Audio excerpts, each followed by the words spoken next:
Hi, I'm Steve Koepp, co-founder of From Day One, and today's webinar will be exploring a timely topic, back to work in New York. As the region recovers from crisis, independent and corporate workers alike want to emerge from their home offices.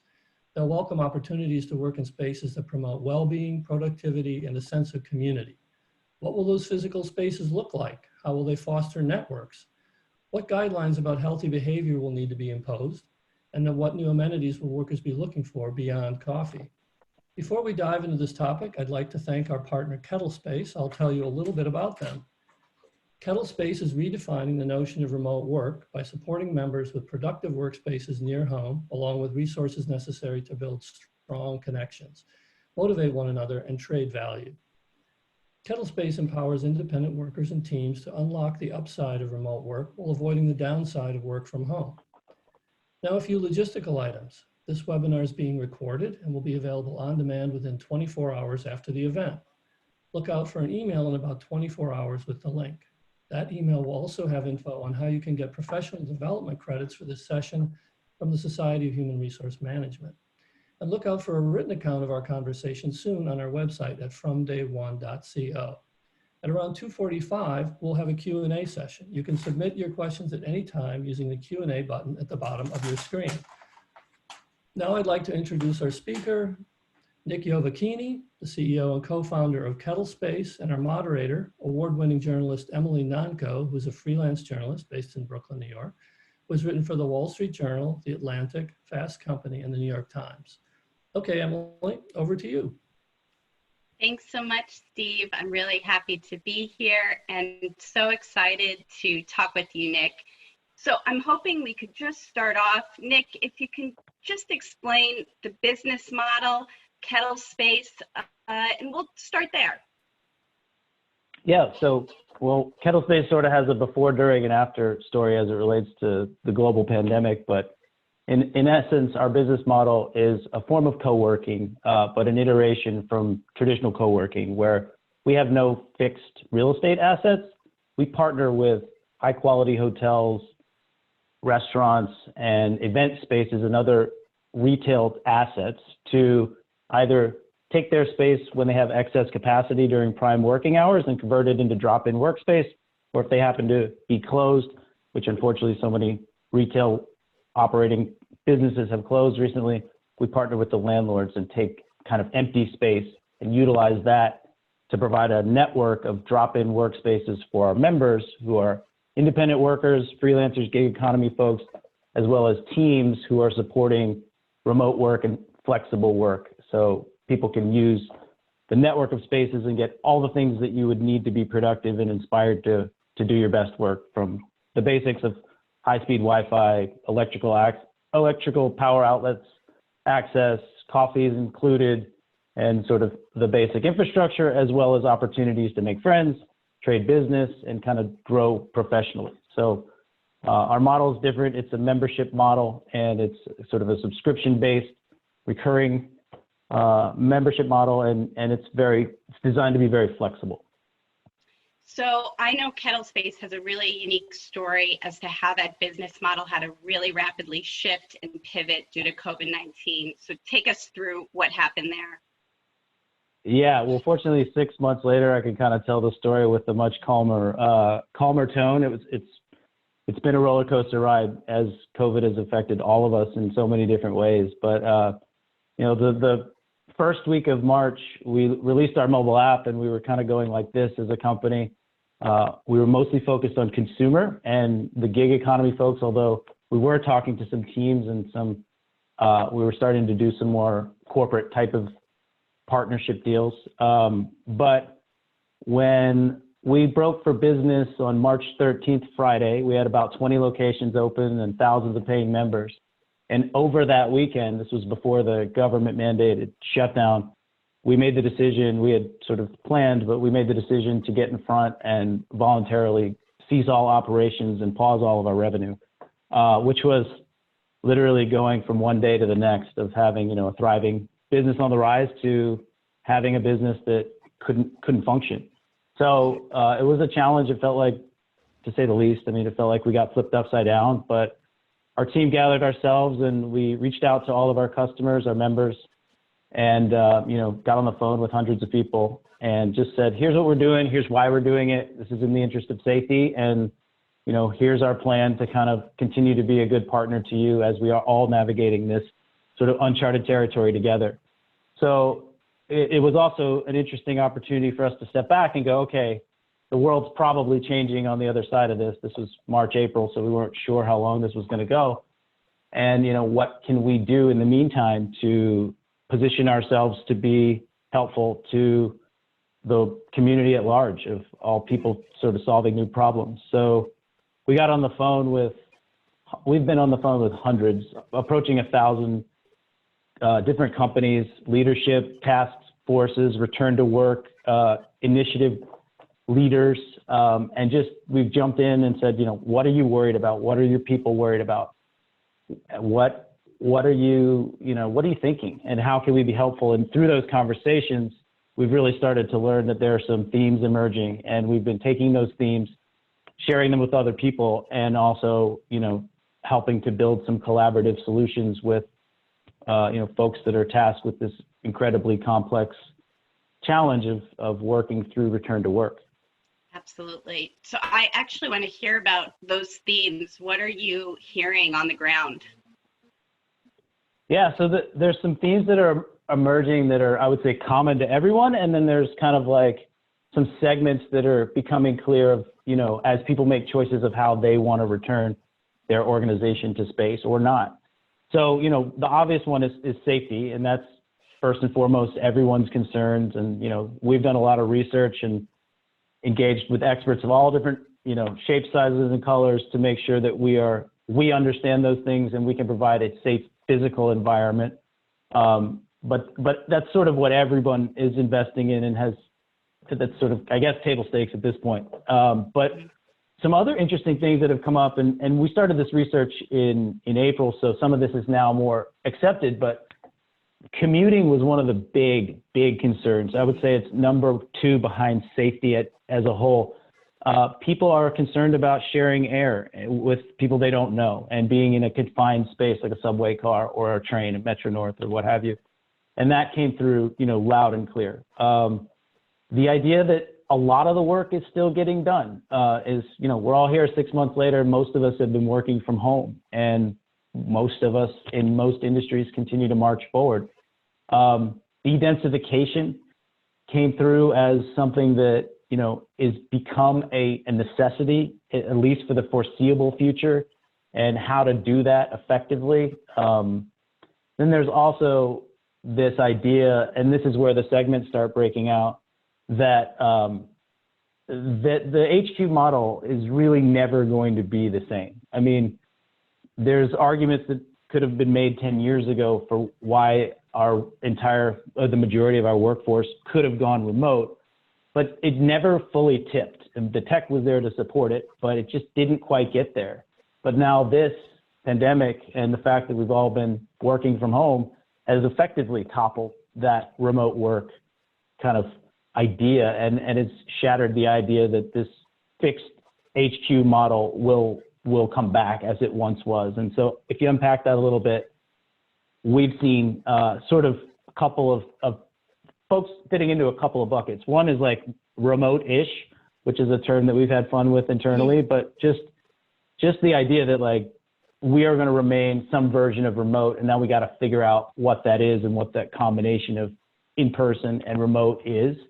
The other is like a hub and spoke type model where you have, we have a primary office, but then we have satellite offices near to where people live, and really kind of addressing that idea that folks are concerned about commuting and have, enjoyed working locally, but also wanting to get out of the house. And then you have other folks that are saying, we need to be together. There's certain things that are better done in person, like creative collaboration, brainstorming, culture build. Just literally, we want to see each other, but we don't want to do it all the time.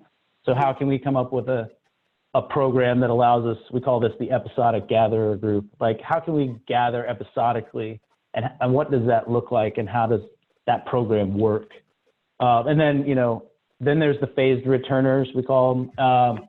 those are people that are going back and they're pretty committed to that, but how and when and who goes back is kind of the balancing act there. And really, you know, you're thinking about the people that are eager to go back, the people that are concerned. You're balancing, well, all of this is really balancing the idea that you have to do right by your employees and your team, and you also have to check the requisite boxes with your leadership team and your management team and the various stakeholders there, and that this has got a health and wellness, this has got a HR component, this has got a financial component, a real estate component. So that all has to be aligned, and that's challenging. And I guess the last sort of bucket is like, I think I read yesterday that Stripe is basically saying like, oh, you can be fully geo-independent, and, you know, they might be adjusting salaries as a result, but the idea that, you know, you don't have to be tethered to a specific city or office anymore.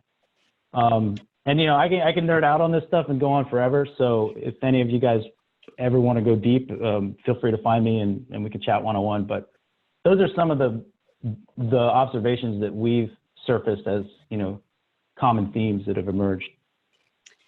And there's so many interesting components there. I want to delve into a few. Obviously, safety is top of mind. And I think one of the big challenges over these past few months are safety guidelines are changing. Something like surfaces, which in the beginning we thought could be a big risk, are not as much as a risk now.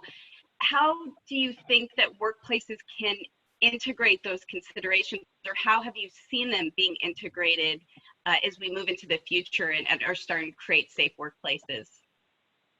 Yeah, I mean, well, one thing is for sure, to your point, is it's constantly evolving. So you need to get yourself educated, and there's a lot of good resources out there. The state of New York has done a really tremendous job, in our opinion, and we use, you know, New York Returns as a major resource. CDC's obviously has its guidelines, but I think it's really about assessing, starting with what your actual space needs and wants are, and then working backwards for how do we build a space solution that is A, safe, and B, fits with the business objectives.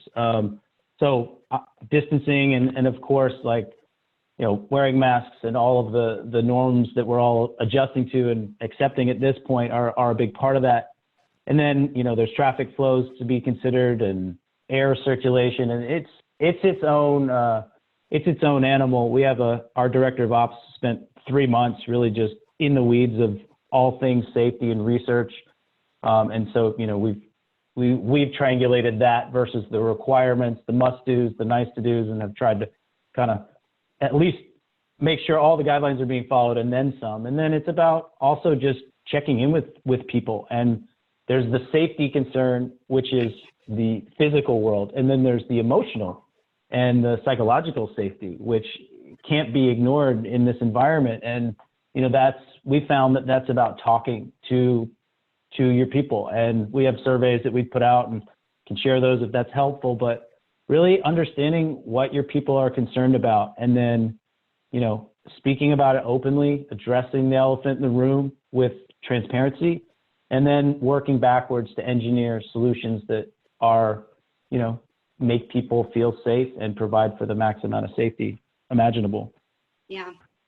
Another thing I want to delve into is sort of this change we're going to see to the headquarter model. And of course, that means something to the co-working industry. So tell me a little bit about how you think the pandemic really changes this idea of a central headquarters for a company and what that means for co-work spaces. Yeah, so it's an interesting question. So let's start with co-working in general. And, you know, regardless of what everyone's opinion on WeWork is at this time, talk about a roller coaster ride there. WeWork has proven that co-working is here to stay. I mean, and there's a true market for co-working, and but it's also proven that co-working needs to actually work for the business model. And while we are a co-working business, we're like the estranged second cousin to that business model. My co-founder, Dan, actually came from WeWork and was inspired by some things that he saw in that model to do something fundamentally different. And what that's led us to is this idea of having an asset-light co-working business, so that we have no fixed real estate costs. And as such, it allows us to be incredibly flexible and adaptive to not only what our customers want and need and sort of in a custom way, but also taking advantage of different assets that are available in a hyper-local market. So our model, for example, can go down to the street corner if we need to, if that's what our partners need. But I think, you know, co-working is going to emerge from this, and it's going to come through innovation, and it's you know, it's going to be more in demand as this HQ model starts to fall apart. I mean, nobody really saw it coming overnight as it did, but the reality is, because work continued to get done and because we've all enjoyed some of this flexibility of remote work, you know, whether it's you're not commuting as much, or you're spending more time with your family, or you're, you know, learning how to cook or getting in shape, or just slowing down. Like I think we've all enjoyed those moments in some way, shape, or form. But at the same time, you know, my kids are probably going to barge into this meeting, and you know, whether it's kids or whether it's cabin fever or just needing to feel motivated to take a shower and comb your hair and leave the house, there's this reality that working from home isn't all that it's, you know, cracked up to be. So we think that the co-working industry and models as a whole will really kind of try to marry the benefits of working flexibly with while avoiding, you know, the challenges that we can all relate to of working from home. And that, you know, that's where hyper-local, we think that the movement goes more hyper-local, where whether it's a hub and spoke or whether you're looking at commuters and, you know, following their lanes of transportation and putting locations into, you know, suburban markets. And it just needs to localize as it all kind of becomes decentralized. So that's sort of our view on where co-working is going. And there's a lot of challenges ahead as we figure out best models or co-working steps in. Tell me sort of challenges as far as office culture has been a big topic of concern, issues of loneliness. What are the new considerations you're thinking of, and how workspaces are going to need to adapt to those things? Yeah, I mean, this is another question I love to nerd out on, so I'll try not to drag on, but prior to the global pandemic, we believed that there was kind of this underlying health and wellness issue that was just underneath the surface of sort of collective consciousness. This idea that technology has like made us more connected in some ways than ever before, but it's also has really disconnected us. And Vivek Murthy, who is a former Surgeon General under Obama, actually has done a ton of really interesting research on technology and loneliness as it relates to the workplace and culture. I highly recommend you check it out. It's cool. But the idea is, like, if we all stopped and thought about it back in March, early March, you know, yeah, most people would say, yeah, you know what, you know, I do feel kind of disconnected from my friends who I might trade a text with, but I'm not really connecting with them. And as a result of this, the pandemic, what we've observed is people spent time kind of getting on the phone and reconnecting and slowing down. And so there's been a bit more of that connectedness on a personal level for many people. But from a professional level, it's sort of exacerbated that, where it's like, you know, literally up until we reopened, I hadn't seen my teammates in person for 5 months, and I saw them in person, and it was like an overwhelming feeling. It just felt so good. And I think many of us, between Zoom fatigue and just the Groundhog Day syndrome and not being able to get out of our house, it's sort of bottled up this idea that we do need to see each other, and we do need to be mindful of culture. And there are going to be new ways in this hybrid in-person digital environment to create culture, and it has to be very intentional. And that's one of the things that remote work is going to need to include, is an idea of getting together and, you know, building some human connection with each other, because we all know that that's a really important part of having a high functioning team and strong camaraderie and that sort of thing. I want to talk about how workplace amenities play into that. I know amenities in workplaces has been a long conversation, or a trend we've been seeing. Co-working really brought in a new way to think about office amenities. How do you view the future of workplace amenities? I'm wondering, is there a world where there's remote amenities? What are you seeing in sort of the future? I think the whole amenities landscape is going to be rebooted in a lot of ways. You're already starting to see, I mean, you're starting to see adaptation of collaborative digital tools. You're starting to see, you know, a recognition collectively that just sit here and at your house and do your job isn't going to cut it, whether that's the blur of home and life.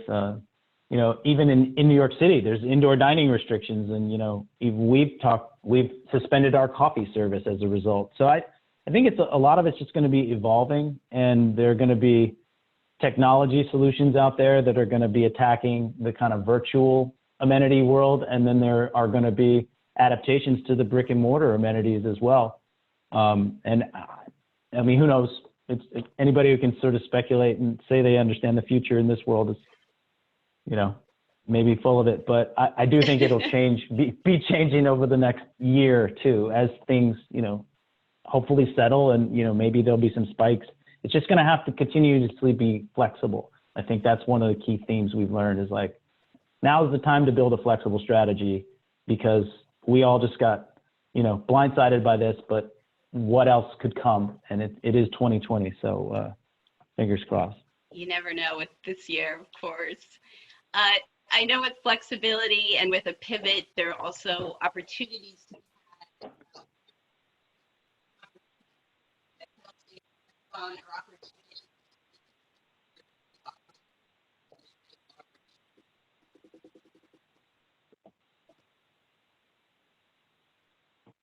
Did you catch it?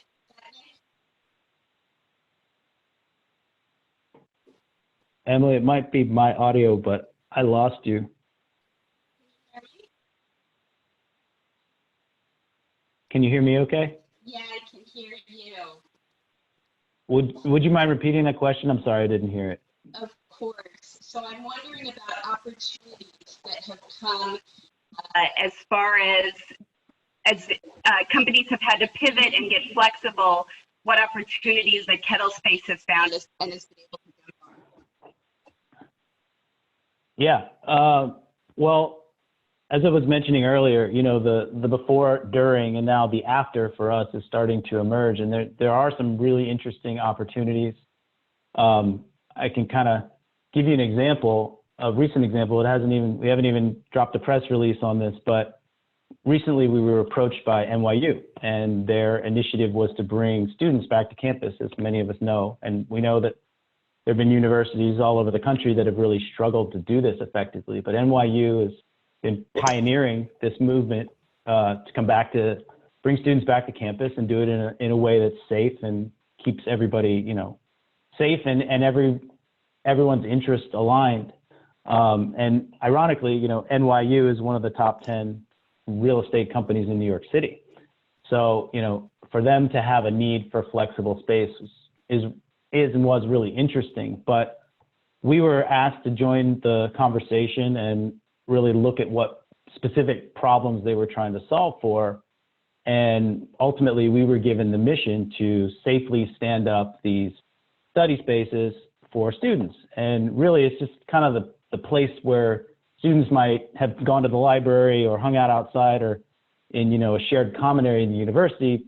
But as the university needs to de-densify, they needed some flexible spaces around the Brooklyn and Manhattan campuses, and specifically within a very short walk from campus, from the center of campus.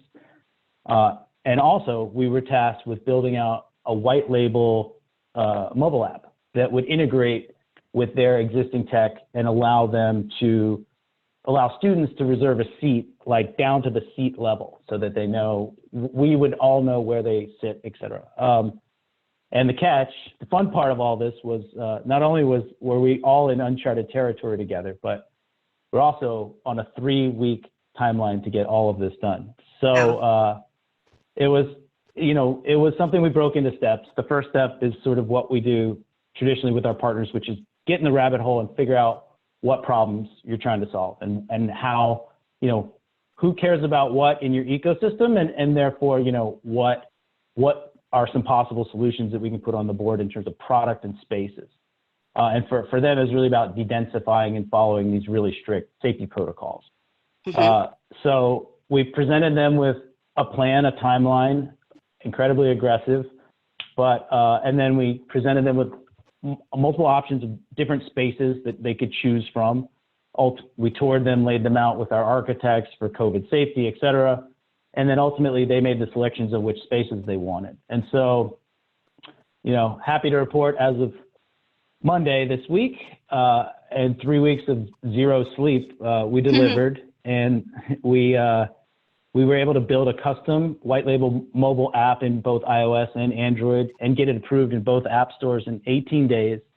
And we were able to open hundreds of COVID-spaced workstations around campus, as well as kind of track utilization based on their needs.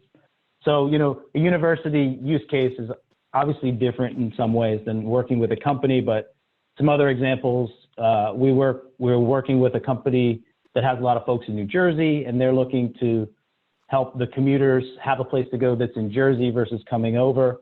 So we're sourcing a dedicated location for that company. We're working with another company to provide sort of flexible work benefits, a large media company. We're working with a legal organization that needs to be in Philadelphia, that needs to be close to the court systems, and they need to be able to flex up and down in terms of capacity based on what the demand surges are. We're finding sales teams in the field that, used to bounce around between Starbucks and Panera, and now not so enthusiastic about being in kind of uncontrolled environments, but do have people in the field, and they need a flexible sort of solution there. So these are some of the opportunities and types of things that we're embracing the challenge along with our partners of kind of figuring out how to put these solutions together. So I know that probably a partnership with NYU wasn't in mind when you started this company. Tell me how you see the customer base changing now and what you think that means for the future, and what the future customer base could be for companies like KettleSpace. Yeah, I mean, when we started KettleSpace a couple of years ago, our eyes were on the gig economy and the independent worker, and we're all pretty familiar with sort of those trends. And if you'd asked me February 1st, 2020, what do I think the corporate environment opportunity would look like, I would have said, 2 to 3 years out, it's a nice to have, but not a must have, supporting flexible work. And, there's only so much attention that the C-suite can give to things that aren't must haves. And HR function was going through a lot with Me Too and all the other things that were sort of, taking center stage. So I think, before the pandemic, companies were starting to poke around and think, all right, I think some of my team wants to work remotely, and I think it's important that I, come up with some solutions on how to actually articulate that versus work from home or show up. It was kind of this binary either or. But now with this whole market opportunity accelerated, I think every company it's a requirement. You have to think about what you do next. We all, in the middle of March stopped because we had to, but now as there are opportunities to return, every company's focal point is, how do we do this safely? And how do we want to reinvent this for ourselves? Because the truth of yesterday is 6 months in the rear view, and we know that some of this is good and some of it's not. So I think, something along those lines is sort of where the collective thinking is going. And I don't know if you had more specific questions along those lines, but I'm happy to go deeper on it. Well, I'm certainly interested in, I know part of the original idea of the business is partnering with small businesses as far as restaurants, filling those spaces. And there's a second thing happening in New York right now is, we're wondering how restaurants and businesses are going to be sustainable for the long term during the pandemic. Do you see partnership there, or getting creative in that space to help businesses like restaurants and bars? Yeah, I mean, I guess I should have talked about that. You know, in addition to kind of starting with a consumer focus and realizing that there's actually a larger corporate, on the demand side of our business, larger corporate opportunity, we're sort of in a unique position where there were already bars and restaurants. I actually own a restaurant in Tribeca, and so I have the scars to prove it, and have walked a mile in those shoes. It's incredibly difficult. It is like everything everybody warned me about starting a restaurant is true. And if you ever need some sobering up, if you're considering it, I can help. But it was really challenged to begin with, and the margins had become so thin. But now, as a result of this, in the restaurant hotel space in particular, it's almost impossible. I mean, there's been some government help, and there will be some more, but there are statistics out there that 50 to 75% of full service restaurants will not survive this situation. So, and I believe it. I don't know where it'll land, but for us, the supply side is what we call, our assets where we can, put members and companies. It's actually grown substantially for us. And it's unfortunate because many businesses have gone out of business, but for those that are still in there fighting, we have this pretty cool opportunity to help local businesses. And they're eager for it because they're hurting and they know they need to be innovative. And the way that a lot of dining habits have changed over the last 10 years, the daytime prime working hours part of their business model, they're still paying rent, but they're not making the same amount of money that they may have been 10, 15 years ago when people were eating bigger lunches and drinking during lunch and all that stuff. So it's a really nice win-win-win model as we've created it. Our partners win, they stay in business, they improve their bottom line. Our clients win, they get flexible, incredibly affordable space that can flex up and down and kind of be tailored to their needs. And then, we sit in the middle and can provide value to both parties and can, benefit from being the connector. That's great.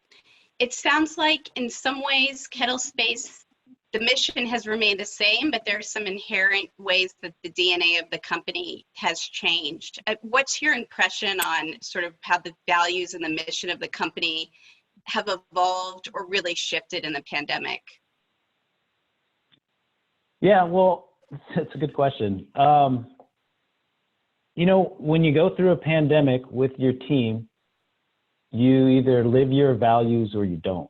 And I know from where I sit and from where our team sat, we went from a thriving business on a Friday to a non-existent business on a Monday. And it's one of those moments where you could go one of two directions. You can either throw in the towel and say, there's no coming back, or you can humble yourself, pull it together, and try to accept the idea that there are things that were truths in the past may not be truths moving forward. And if you can do that and live your values, you can find opportunities. And so I know for us, we sort of doubled down on our values, and our values are, about transparency and about creating win-win-win solutions and really sort of finding ways to co-author solutions with our customers in an open way. And so that's sort of what's allowed us to come out of the other side of this. And I think for many people, we are empathetic to the challenges that so many leadership teams or task forces have to go through, because kind of like being a startup, there is no playbook for this. Like, you gotta be scrappy, you gotta be humble, listen, get everyone's perspective, identify your problems, test some solutions, test some assumptions, and you kind of have to take on that lean startup methodology of like, there's no playbook, but we're going to go transparently and creatively, solve this. And I think that as a startup founder, that's something that's sort of in our DNA, but it may not be for everybody, especially for larger companies. They're used to, pretty consistent operations. So I would just, I think being open and being open to new ideas and embracing the importance of flexibility and feedback all very important. Right. I'm wondering if you think, legacy landlords in New York City who have been running traditional office space for decades are going to have to adapt more and more a startup mindset because we're just in uncharted territory. Is that your impression? Yeah, absolutely. I mean, for a long time, landlords have sort of had the upper hand in Right. relationships with tenants, and especially retail and hospitality. Those trends and tidal waves were coming through, just the Amazon impact and, what was happening to retail anyway. That's now including hospitality in some ways, and there's just going to be so much space. And so I think landlords, like companies, like universities, like startups, all have to kind of adapt this idea of I'm going to be flexible and I'm going to try some new things. And, what was truth 6 months ago may not be truth. And I think the companies, the landlords, the universities that innovate through that, and, it means you have to be willing to kind of not get it perfect in some ways, but be willing to keep trying and iterating. I think those are the organizations that will thrive kind of on the other side of this.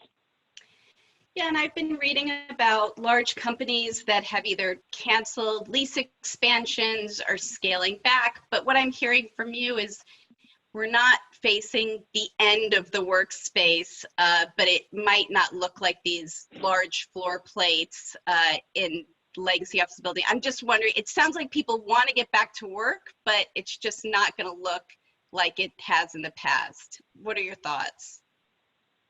Yeah, I mean, totally agree. We've talked to literally hundreds of companies, and what's funny is when you talk to, someone in the C-suite or someone working for someone in the C-suite, and they've gone, not only do I like X, Y, and Z, but my boss, who was a pure FaceTime enthusiast, you don't work here unless you show up every day, is completely flipped. And, I think we can all relate to that in some way, shape, or form. Whatever our ideas on remote work and some kind of hybrid were 6 months ago, they're definitively different as we've all lived it. So, I think, it's going to be a hybrid. At the same time, I don't think all remote all the time is the healthiest, personally, model for most companies, because there's a lot to be said for being together, that, water cooler chat or getting a beer after work, or simply just seeing people and physically, a lot of our members, prior to all of this, we were aggressively surveying our members. Many of the gig economy folks, it's like we surveyed, asked, we went deep with qualitative interviews. Why are you here? I mean, you could be at home, you could be at a coffee shop. And a lot of it was resounding feedback was like, I want to be around other people. I want to be inspired. I want to feed off that energy. And when we started KettleSpace, I can tell you candidly that wasn't firmly on our radar, that was so important to people, but it came through loud and clear. Is there's humans are meant to be part of community and meant to be near one another. So I think that once as this thaws out, and you're already seeing it in New York and other places, certain people want to come back, and so I think it's about balancing those that do with those that don't, and kind of creating something in the middle. Right. So we've been touching on WeWork throughout this conversation. I do want to talk a little bit about, obviously, such a huge company in the co-work space that had a very well publicized end. And then we get COVID-19. It sounds like a really crucial moment for the co-work industry and an opening for some shifts or companies like KettleSpace to set a standard here. I'm wondering how you kind of see this moment in history adding on the space that WeWork has left in its absence. Yeah, I mean, think what you want about the WeWork story. When we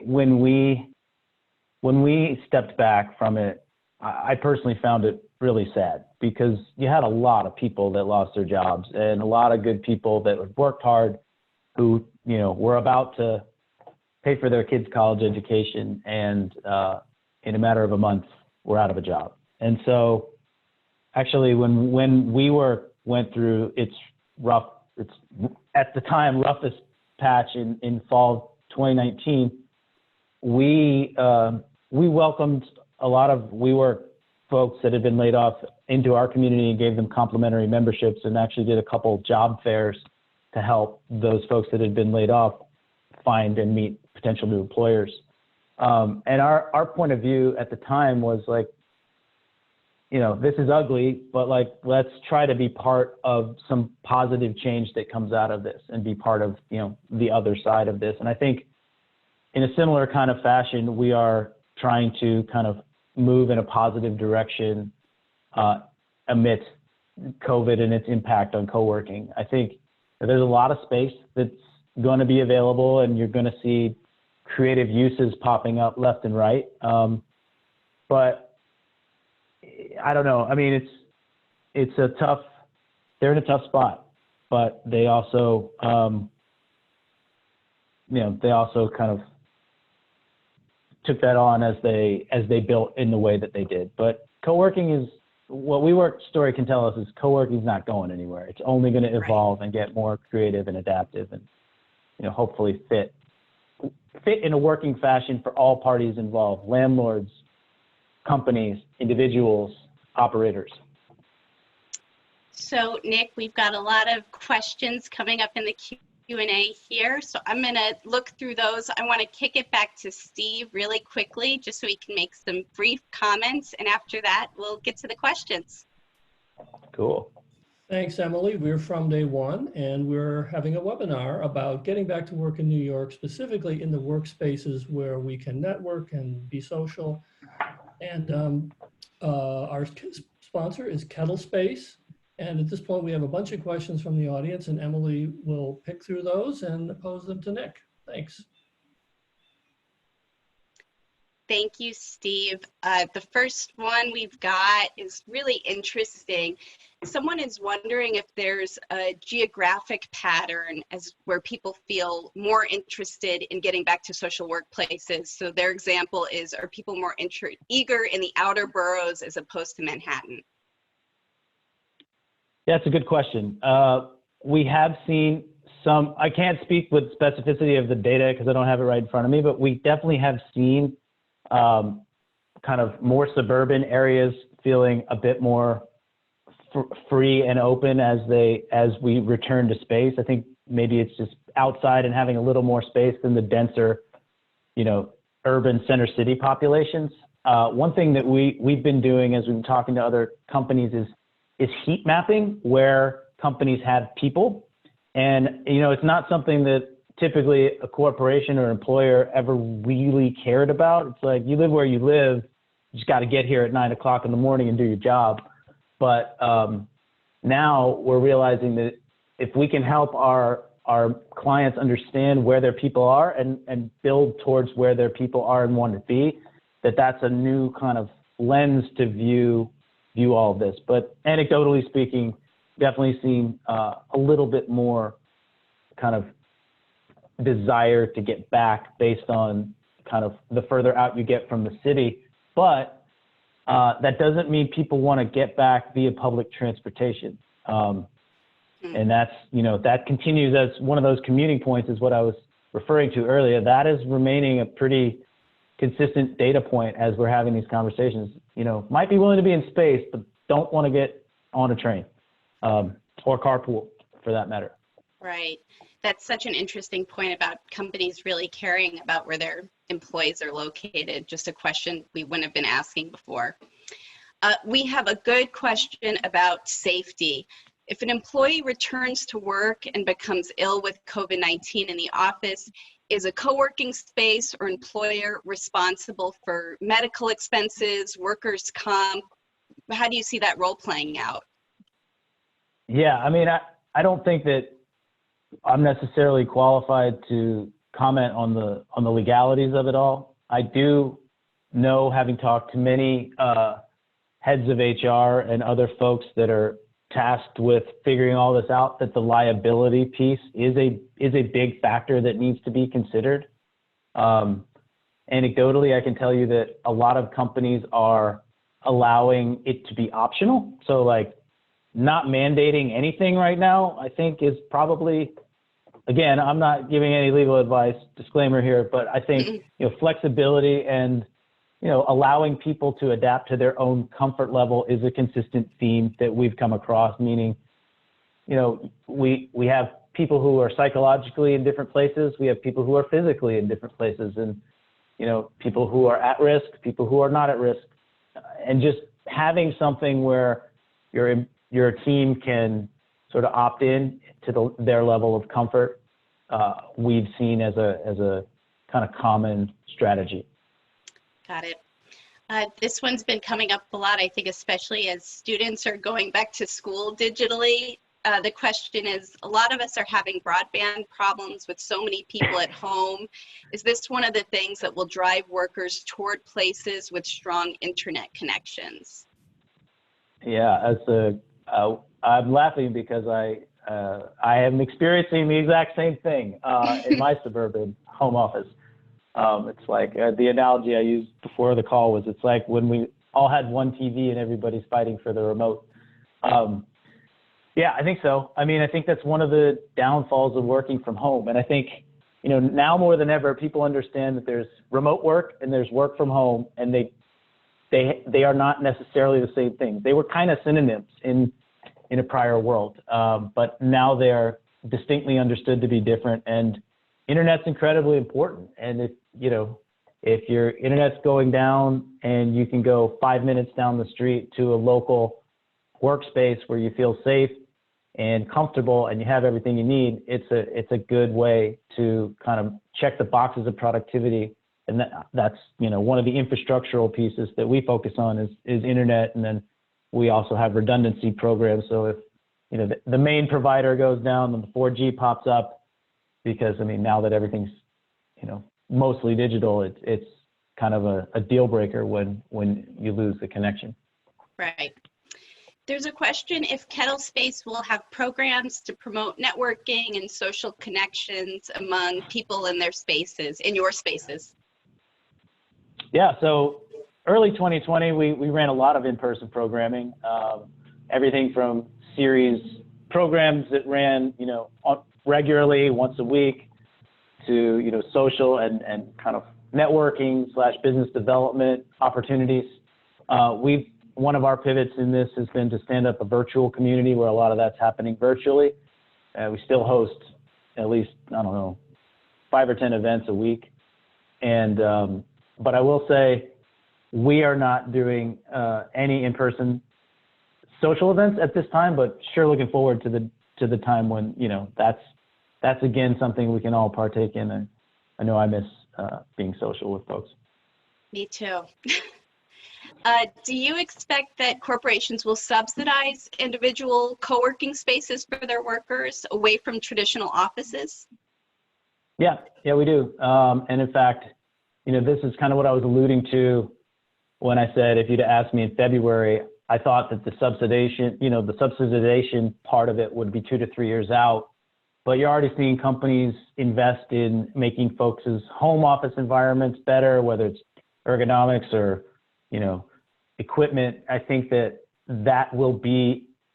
is one lane of a trend of like, okay, if you're not going to be here, how do I set you up for success to be productive and feel healthy and well working when you're not here? So there'll be, investments in co-working subscriptions. There'll be investments in home office improvements. I wish I could rattle some of them off, but definitely read a few of those already. And actually reading something that I could follow up with, where it was documenting that co-working subscriptions were eligible for like an employee benefit. I can, for whoever has that, I can send you the article and resource if that's helpful. That's interesting. There's a question about KettleSpace's ambitions beyond the tri-state area, and I'm wondering, is this a time where you're really focusing on the tri-state area, or you think it's a time we can look beyond? A little bit of both, actually. We are focusing on the tri-state area right now we have 5 locations that we've recently reopened and plan to be reopening several more over the coming months. And we are New Yorkers, and we want to see our region recover and our partners recover. So we have a vested interest in that. At the same time, our model is flexible, and we are entertaining opportunities already outside of New York. And we built our model to be able to go where there are problems that we are uniquely suited to solve exist. So there's companies, individuals, and real estate that all need help kind of everywhere. So we're trying to keep an eye on both. Great. Another question about KettleSpace's workspaces. What kind of on-site management do you provide, and what are their roles? Yeah, so it really depends on the needs of our clients. So our general KettleSpace for all members locations, they have a community manager on site, as well as we have managers in the field that oversee, a district, if you will.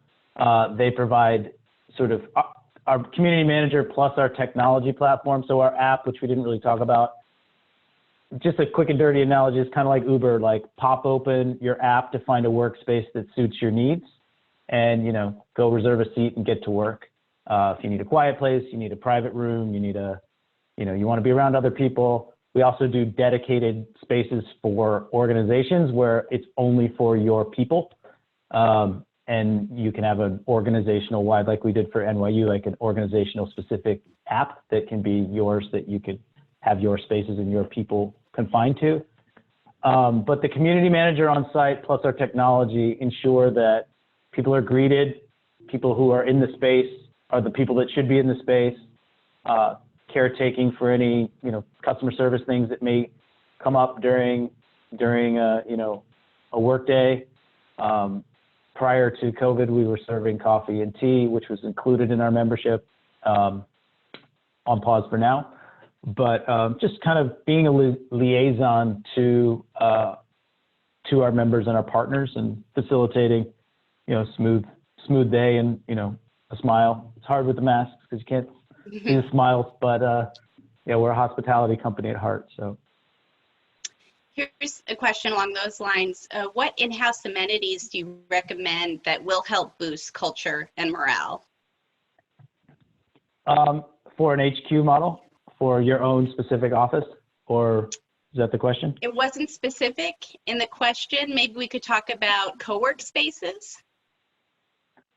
Yeah, so amenities are a hot topic. I can tell you that we also offer snacks, and at one point we were surveying our members, should we keep the snacks? And it came through loud and clear, we better keep the snacks. We want to keep the members. So amenities are important, and I think, we kind of break them out into the necessities, which is Wi-Fi, power, access, safety now, and then the nice to have. So amenities fall somewhere in between. Like, we need coffee and water. We know that gets us through the day. But then, do we have snacks, and do we have higher level amenities? And I think it depends. I do think, as any of you are thinking through amenities, I really encourage you to be thinking about the intangible amenities at this point. Like, a lot of stuff has become commoditized in our world, and you can press a button and something can show up at your front door if you need it in a matter of hours. But those intangible amenities, whether they're wellness or whether they're supporting work from home alternatives or they're supporting culture initiatives, I think that those amenities will become more and more of a focal point as the global pandemic impacts become longer lasting. And as we get on the other side of this, I think there's a lot of intangible sort of psychological stuff that employers can identify by talking to their teams, and can compete in talent acquisition and retention by understanding those needs. That's true. So we were talking a little bit about how employer-employee relationships are changing. This question is along those lines. How do employees deal with a boss who wants them on site, but they may have serious health concerns or childcare issues? Can employers demand employees to return? I again, I don't know. I'm not an attorney, so I wish I could be more specific. We have an amazing labor attorney that I'd be happy to recommend to any of you guys that is looking for more advanced legal advice. But my recommendation is kind of what I said earlier, which is I think, aside from the legalities, allowing people to opt into their comfort level, I think is a strategy that I've seen a lot of companies kind of embracing, and one that I think that makes sense. You know, if somebody's scared to come to work, forcing them to come to work might not be the best idea. If somebody's eager to come to work and you have the capabilities of creating a safe space, and they want to get out and be around others, like, maybe that's a good idea. I think we're in a territory where there is no black and white. And I think, you know, really just, I know I keep hammering this, but talking to your people, finding out what's important to whom, and being flexible according to what you need from a productivity and you know, management compliance standpoint. And then also at the same time, you're serving your employees, and you got to marry those two stakeholder groups. And I think the good news is, you know, a lot of the former assumptions that were like, you have to show up, you have to do this, you have to do that, can be on the table. And maybe there are new assumptions. Well, you have to get your job done, but you maybe don't have to show up. So I don't know. That's just personally how I've been thinking about it as I've had so many of these conversations. Mm-hmm. So we only have a few minutes left, but there's a question I liked in here. I think it could speak a little to your experience generally and what you've learned. It's that as a serial entrepreneur, what lessons have you learned about good times and bad? Well, this may sound cheesy, but I really believe you create your own luck. I think if you have good process and you got good values and you go at things the right way, you can survive the blows, which the storms are going to come, whether, you know, regardless of what you do or don't do.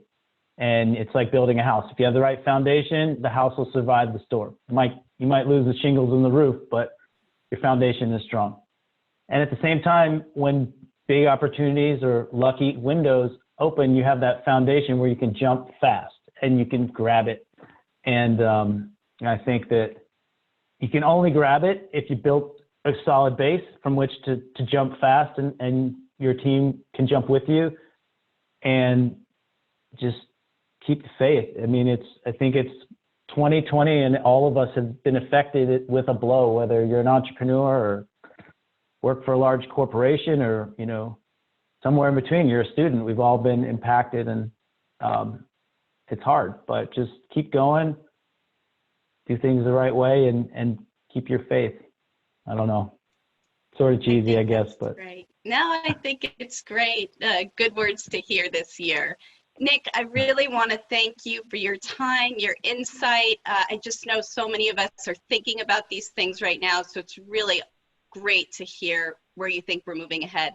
I'm going to throw it back to Steve so he can close us out. Thanks so much, everyone. Thanks, Emily. Thanks, Nick. That was really engaging and interesting.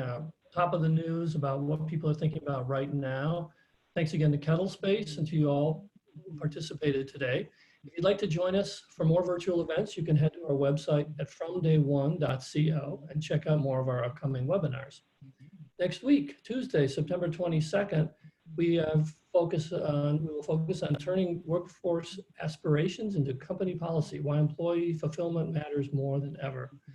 Thursday, September 24th, we'll be doing our second full-scale virtual conference with panel discussions, workshops, and networking. The focus is on how to lead now, managing change, and building resilience. Visit our website at fromday1.co to learn more. Thanks again, everyone. Be well.